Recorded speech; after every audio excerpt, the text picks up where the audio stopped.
Hi friend, आज हम लोग एंजियोस्पर्म पढ़ेंगे। एंजियोस्पर्म में फैमिली क्रूसीफेरी, जिसको कि ब्रेसिकेसी भी कहते हैं, को पढ़ा जाएगा, जिसका जो इकोनॉमिक इम्पॉर्टेंट से रिलेटेड प्रश्न भी पूछे जाते हैं और इसमें टर्मिनोलॉजी से रिलेटेड प्रश्न भी पूछे जाते हैं, जो बहुत ही ज़्यादा इम्पॉर्टेंट है। तो आइए शुरू करते हैं। तो इसमें सबसे पहले हम क्रूसीफेरी के जो हैबिटेट है उसके बारे में जानेंगे। तो इसका जो हैबिटेट होता है, ये एनुअल हर्ब होते हैं, यानी कि वार्षिक होते हैं।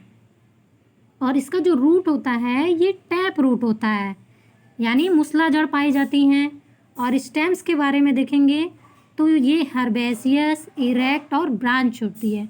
हर्बेसियस का मतलब कि वो ग्रीन होते हैं, और इरेक्ट का मतलब वो पूरी तरह से पत्ती के भार को वहन करने योग्य होते हैं, स्ट्रेट होते हैं, सॉलिड होते हैं। और ब्रांच का मतलब तो आप लोग समझ रहे होंगे कि इसमें शाखाएं भी पाई जाती हैं। फिर आते हैं लीफ पे। तो लीफ हमारा क्या होता है, सिंपल होता है और सिजाइल होता है। तो यहाँ पे हम लोग टर्मिनोलॉजी को पढ़ते हुए और उसके जो से फ्लोरल फार्मूला बनाने के लिए जो हमें सिंबल्स यूज करते हैं उसको भी देखते जाएंगे। तो सेशन बहुत इंपॉर्टेंट है, इसको ध्यान से देखिएगा। तो सिंपल का मतलब होता है कि जो पत्तियां होती हैं उनमें ये पूरी तरह से बनी रहती हैं, और जो इसमें जो मिड रिब होता है ये पूरी तरह से किनारे से लगा नहीं होता है। इस तरह की पत्ती को सिंपल लीफ कहते हैं, सिंपल और सेजाइल। आइए फिर नेक्स्ट हम लोग इसके ब्रेसिकेसी के इन्फ्लोरेसेंस को देखेंगे। तो जो ब्रेसिकेसी फैमिली होती है इसमें इन्फ्लोरेसेंस यानी कि जो उनका पुष्प विन्यास कैसा होता है, तो ये रेसिम टाइप और कोरियम्बोज रेसिम होता है। रेसिम मतलब इसमें जो फूल होते हैं एक मुख्य अक्ष जो लंबा और बड़ा होता है, और इस पर फूल जो होते हैं वो क्रम से लगे होते हैं। इस तरह के विन्यास को रेसिम कहते हैं। ये विन्यास क्रूसीफेरी यानी कि जिसमें सरसों, मूली, पत्ता गोभी, फूल गोभी आदि आते हैं, इन सब आते हैं। फिर हमारा आता है फ्लावर। तो फ्लावर इसमें कैसा होता है, तो फ्लावर ई ब्रैक्टिएट होता है। ई ब्रैक्टिएट का मतलब कि उसमें ब्रैक्ट नहीं पाया जाता है, एब्सेंट होता है। और फिर हमारा नेक्स्ट टर्म आता है हर्माफ्रोडाइट। हर्माफ्रोडाइट का मतलब होता है यहाँ पे हर्माफ्रोडाइट का मतलब है जो लीफ जो फूल होता है वो द्विलिंगी होता है, यानी उसमें मेल और फीमेल दोनों पाए जाते हैं। तो इसको हम लोग इस जब फ्लोरल फार्मूला लिखते हैं तो ई ब्रैक्टिएट को EBR से सिम्बलाइज करते हैं, और हर्माफ्रोडाइट को हम लोग बाइसेक्सुअल भी कहते हैं, इसको इस तरह से डिनोट करते हैं।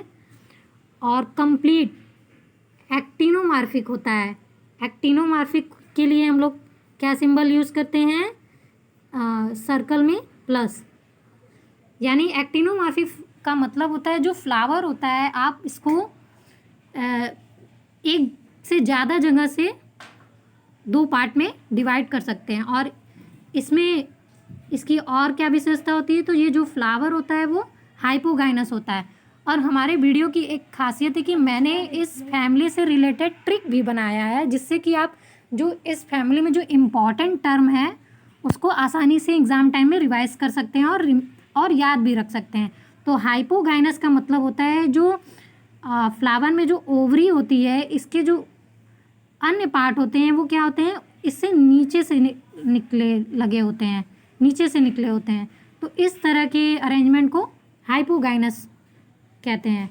फिर आइए हम लोग कैलिक्स को देखते हैं। तो जो कैलिक्स है ये 4 होते हैं। इनको सेपल्स, इनकी जो यूनिट होती है उसको सेपल्स बोलते हैं। ये संख्या में 4 होते हैं। तो कैलिक्स को हम लोग K से डिनोट करते हैं, यानी K4 लिखेंगे। और ये पॉलीसेपलस होते हैं, यानी जो कैलिक्स होती है वो क्या होती है, अलग अलग होती है। और इनमें इम्ब्रिकेट एस्टिवेशन पाया जाता है। इम्ब्रिकेट का मतलब कि ये आपस में कोर स्पर्शी होते हैं, यानी एक दूसरे को स्पर्श करते हुए इनका कोर होता है। ये जुड़े नहीं रहते हैं, मतलब हल्के से स्पर्श करते हुए रहते हैं। और जो यहाँ पे दिया हुआ डेसिडुअस, यानी कि डेसिडुअस का मतलब होता है ये पर्णपाती होते हैं।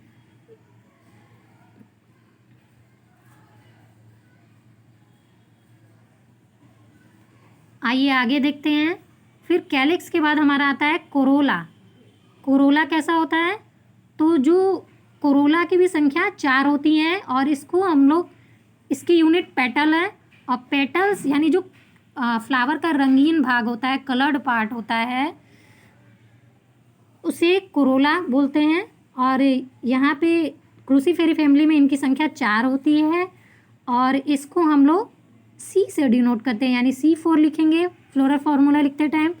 और ये पॉलीपेटलस होते हैं। पॉलीपेटलस का मतलब कि इनमें जो पेटल होते हैं वो अलग अलग होते हैं, आपस में जुड़े नहीं होते। और क्रूसीफॉर्म, ये इसका मेन इम्पॉर्टेंट मुख्य कैरेक्टर है। क्रूसीफॉर्म का मतलब है कि यहाँ पे जो पेटल होते हैं उनमें वो 2 भागों में बटे होते हैं। कुछ इस तरह से होते हैं, नीचे से आप देखेंगे तो पतले होते हैं और ऊपर से चौड़े होते हैं। जो नीचे वाला पतला वाला भाग होता है इसको क्लॉन बोलते हैं, CLAWN, क्लॉन। और फिर आगे हम लोग देखते हैं तो इसमें जो एस्टिवेशन होता है, यानी जो कोरोला का अरेंजमेंट होता है वो कैसा होता है? तो वॉल्वेट होता है। यानी वॉल्वेट का मतलब कोर छादी, यानी ये एक दूसरे के ऊपर ऐसे एक छाए हुए से रहते हैं। फिर आइए आगे देखते हैं तो जो फ्लावर का मेल पार्ट जिसको एंड्रोसियम बोलते हैं, इनकी संख्या 6 होती है। लेकिन ये स्पेशल टाइप अरेंजमेंट इनमें पाया जाता है। ये पॉलीएंड्रस होते हैं, यानी कि जो स्टेमन होते हैं वो कई शाखाओं में लगे होते हैं। इस तरह के अरेंजमेंट को पॉलीएंड्रस बोला जाता है। और इनमें टेट्राडाइनेमस कंडीशन पाई जाती है। टेट्राडाइनेमस का मतलब, टेट्रा का मतलब 4 होता है, यानी जो बीच में 4 एंथर पाया जाता है और किनारे जो वो जो 4 होते हैं वो एक साइज के होते हैं और जो किनारे पे होते हैं 2 साइड से वो छोटे होते हैं बाकी 4 से। तो इस तरह के अरेंजमेंट को हम लोग टेट्राडाइनेमस कहते हैं। और जो एंथर का जो लोब होता है वो उसके बेस से लगा होता है। तो इस तरह के जो इस अरेंजमेंट होती है इसको बेसी फिक्स्ड कहते हैं, यानी जो स्टेमेन का जो फिलामेंट होता है वो बेस से लगा हुआ होता है। आइए फीमेल पार्ट गाइनोसियम को देखते हैं। तो गाइनोसियम क्या होता है? इसमें सुपीरियर ओवरी जो होती है वो सुपीरियर होती है, यानी कि जो फ्लावर के अन्य पार्ट होते हैं वो ओवरी के नीचे से निकले होते हैं, लगे होते हैं। और इसमें पेराइटल प्लेसेंटेशन पाया जाता है। इसको भित्ति लग्न बोलते हैं, यानी आप देखेंगे तो ये किनारे इस तरह से यहाँ से लगे होते हैं। सिनकार्पस होती है, यूनिलॉक्यूलर होती है but become bilocular due to false septum. ये इसमें जो लॉक्यूल होता है जो ओवरी में, वो क्या होता है? वो यूनिलॉक्यूलर होता है, यानी एक कोष्ठक होता है। लेकिन जो बाद में फॉल सेप्टम के कारण ये क्या बन जाता है? बाइलॉक्यूलर बन जाता है। आइए फिर इसमें फ्रूट्स के बारे में जानते हैं। तो इसमें जो ब्रेसिकेसी फैमिली में फ्रूट होता है उसको सिलिकुआ बोलते हैं। ये भी पूछ लिया जा सकता है एग्जाम में कि which family has siliqua as a fruit. तो हमारा आंसर हो जाएगा क्रूसीफेरिया ब्रेसिकेसी।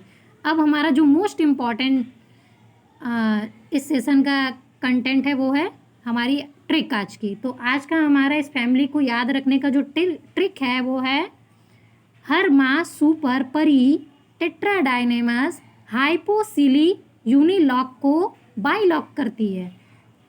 क्या हमारा ट्रिक है? हर्मा सुपर परी टेट्राडाइनेमस हाइपोसिली यूनिलॉक को बाइलॉक करती है।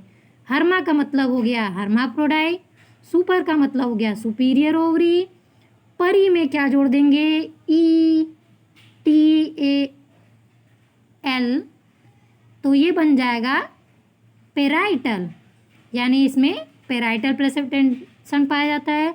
और टेट्राडाइनेमस जो मोस्ट इंपॉर्टेंट है, कई बार पूछा गया टेट्राडाइनेमस कंडीशन किस फैमिली से रिलेटेड है, या फिर उससे रिलेटेड किसी एक प्लांट का नाम दे दिया गया रहेगा, जैसे सरसों, तो आपको वहाँ पे सरसों, मूली, इन सब में से जो भी ऑप्शन गिवन रहेगा उसको सेलेक्ट करना होगा।